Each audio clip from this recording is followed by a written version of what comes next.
అనంతపురం జిల్లా తాడిపత్రిలో కొనసాగుతున్న హైటెన్షన్ కూటమి సర్కారు వల్లే తెనాలి అభివృద్ధి జరిగిందన్న మంత్రి నాదెండ్ల. ఇలాంటి టాప్ 10 ఏపీ న్యూస్ ఇప్పుడు చూద్దాం. అనంతపురం కురుగంట వద్ద టీడీపీ వైసీపీ వర్గాల మధ్య ఘర్షణ నెలకొంది. రాప్తాడు మాజీ ఎమ్మెల్యే తోపుదుర్తి ప్రకాష్ రెడ్డి ఆధ్వర్యంలో వైసీపీ శ్రేణులు నిరసన చేపట్టారు. అయితే అదే సమయంలో కళ్యాణదుర్గంలో జరిగే ఎస్ఐఆర్ కార్యక్రమానికి హాజరయ్యేందుకు టీడీపీ కార్యకర్తలతో కూడా బస్సు వెళ్తోంది. దీంతో ఆ బస్సుపై వైసీపీ శ్రేణులు దాడి చేసి బస్సు అద్దాలను పగలగొట్టారు. దీంతో ఉద్రిక్త పరిస్థితి అక్కడ ఏర్పడింది. అనంతపురం జిల్లా తాడిపత్రిలో హైటెన్షన్ కొనసాగుతుంది. పోలీసుల తీరుకు వ్యతిరేకంగా మున్సిపల్ చైర్పర్సన్ జేసీ ప్రభాకర్ రెడ్డి ఆందోళనకు దిగారు. పోలీసులు స్టేషన్ ఎదుటే స్నానం చేస్తూ నిరసన వ్యక్తం చేశారు. జిల్లా పోలీసులు వైసీపీ నేతలకు తొత్తులుగా మారారంటూ ఆరోపించారు. తన రాజకీయ జీవితంలో ఇలాంటి ఘటన ఎప్పుడూ చూడలేదంటూ మండిపడ్డారు. సీఎం చంద్రబాబు పాలనకు 2 ఏళ్ల సందర్భంగా టీడీపీ సరికొత్త కార్యక్రమాలు నిర్వహించింది. పార్టీ జాతీయ ఉపాధ్యక్షులు బుద్దా వెంకన్న ఆధ్వర్యంలో విజయవాడ 1 టౌన్ నుంచి దుర్గగుడి వరకు ర్యాలీని నిర్వహించారు. అనంతరం దుర్గగుడి ఘాట్ రోడ్లోని అమ్మవారి ఆలయంలో ప్రత్యేక పూజలు నిర్వహించారు. వైసీపీ మళ్లీ వస్తే ఏపీకి మనుగడ ఉండదని వెంకన్న విమర్శించారు.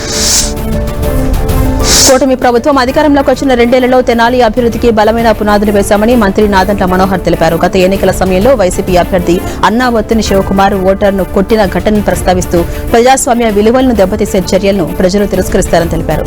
రాబోతున్న రోజుల్లో మరిన్ని అభివృద్ధి కార్యక్రమాలు చేపడతామని మంత్రి నాదెండ్ల తెలిపారు.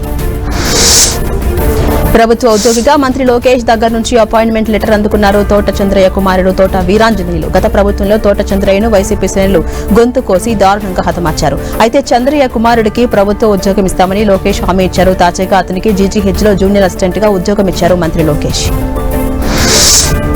బాపట్ల రైల్వే స్టేషన్లో అమృత భారత పథకం కింద 80 కోట్ల వ్యయంతో జరుగుతున్నటువంటి అభివృద్ధి పనులను south Coast railway general manager Sandeep Mathur పరిశీలించారు. అయితే పనుల పురోగతిపై అసంతృప్తి వ్యక్తం చేసిన ఆయన రికార్డుల నిర్వహణ సరిగా లేదంటూ అధికారులపై ఆగ్రహాన్ని వ్యక్తం చేశారు. ప్రయాణికులకు అవసరమైన అన్ని వసతులు కల్పించేందుకు చర్యలు తీసుకుంటున్నామని తెలిపారు. వెన్నుపోటుకు 2 ఏళ్లు కార్యక్రమంలో భాగంగా శ్రీకాకుళం జిల్లా పలాసలో మాజీ మంత్రి డాక్టర్ సీదిరి అప్పల్ రాజు ఆధ్వర్యంలో వైసీపీ శ్రేణులు భారీ ర్యాలీ చేపట్టారు.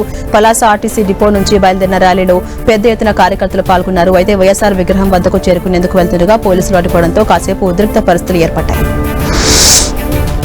ఇటీవల రాజ్యసభకు కూటమి నుంచి ఎన్నికైన చింతకాయల విజయ్, సానా సతీష్, భాష్యం రామకృష్ణలు మంత్రి లోకేష్ ను మర్యాదపూర్వకంగా కలిశారు. ఈ సందర్భంగా రాజ్యసభ సభ్యులుగా అవకాశం కల్పించేందుకు లోకేష్ కు ధన్యవాదాలు తెలిపారు.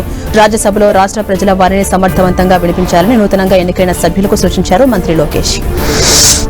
అనంతపురం జిల్లా తాడిపత్రిలో ఉద్రిక్త వాతావరణం ఏర్పడింది. వైసీపీ ఆధ్వర్యంలో కూటమి సర్కార్పై వెన్నుపోటు నిరసన కార్యక్రమం తలపెట్టింది. ఈ కార్యక్రమానికి వెళ్లేందుకు ప్రయత్నించిన మాజీ ఎమ్మెల్యే కేతిరెడ్డి పెద్దారెడ్డిని పోలీసులు మార్గం మధ్యలోనే అదుపులోకి తీసుకున్నారు. అక్కడి నుంచి ఆయన్ను అనంతపురంకు తరలించారు. దీంతో తాడిపత్రిలో ఉద్రిక్త పరిస్థితులు ఏర్పడ్డాయి. తిరుమల శ్రీవారిని పలువురు ప్రముఖులు దర్శించుకున్నారు. రిలయన్స్ అధినేత ముఖేష్ అంబానీ కుమారుడు అనంత అంబానీ, కోడలు రాధిక, ఏపీ మంత్రులు, తమిళనాడు డీజీపీ మహేష్ కుమార్ అగర్వాల్ శ్రీవారిని దర్శించుకున్నారు. అలాగే పశ్చిమ Bengal governor RN Ravi, AP high court CJ justice Lisa Gill, Bihar deputy CM Vijay శ్రీవారిని దర్శించుకున్నారు.